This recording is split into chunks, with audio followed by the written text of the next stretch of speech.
சில நேரங்கள்ல உங்களை புரிஞ்சு கொள்ற ஒரே ஒரு நபர் நீங்க தான். மற்றவங்களுக்காக வாழ்க்கையை தொலைச்சிட்டு பல நேரங்கள்ல உட்கார்ந்து அழுகிறது நீங்க தான். உங்களுக்கு நடந்தது மற்றவங்களுக்கு நடக்காத வரைக்கும் அவங்க அதை சரியா புரிஞ்சுக்க மாட்டாங்க. மனசுல இருக்கிற பாரம் குறையணும்னு நினைச்சு உங்க பிரச்சனையை மற்றவங்ககிட்ட போய் சொல்லாதீங்க. அதுல இருக்கிற அரவாசி பேர் அதை பத்தி கவலைப்பட மாட்டாங்க. மிச்சம் இருக்கிறவங்க அதை நினைச்சு சந்தோஷம்தான் படுவாங்க.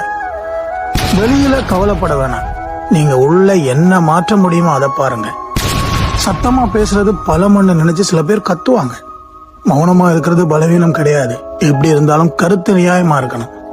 முட்டாள்கள் வாக்குவாதத்தில் சில நேரம் ஜெயிச்சிருவாங்க.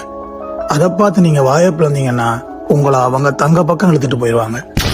சிந்திக்கிறதாங்க எங்க கஷ்டம். அதான் நம்மளை சுத்தி எப்பவுமே நிறைய நீதிபதிகள் இருந்துட்டே இருப்பாங்க. உங்கள் உள்ளுணர்வுகளை நம்புங்கள். அது ஒருபோதும் உங்களுக்கு போய் சொல்லாது. நன்றாக யோசியுங்கள். நீங்கள் ஒருவருக்கு மன்னிப்பு கொடுப்பதே அவரை வெறுக்கிற வரைக்கும் தான். கோவப்படும் போது அவர்கள் சொல்வதை கொஞ்சம் கேளுங்கள். அப்போதுதான் உண்மைகள் வெளிவரும். நீங்கள் ஜூயிக்கு முன் உண்மைகளை கற்றுக்கொள்ளுங்கள். நீங்கள் தீர்ப்பதற்கு முன் ஏனென்று அதை புரிந்து கொள்ளுங்கள். சில பேர் உங்கள் முதுகுக்கு பின்னால் தான் பேசுவார்கள். ஏனென்றால் அந்த அசிங்கத்தை உங்களுக்கு முன்னால் பேசுவதற்கு அவர்களுக்கு தைரியம் இல்லை.